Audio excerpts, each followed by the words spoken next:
In this tutorial, you will learn how to perform a manual print width adjustment. Your media must be loaded and the printer power on.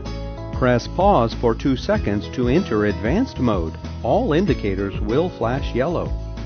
The status indicator will show solid yellow, indicating the currently selected mode is manual media calibration.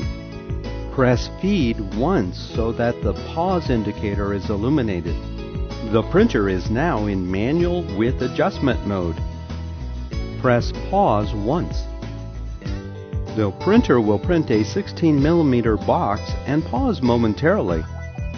The printer will then print a slightly larger box and again pause. When you see the printer print a box that matches the width of your media, press Feed to set the print width.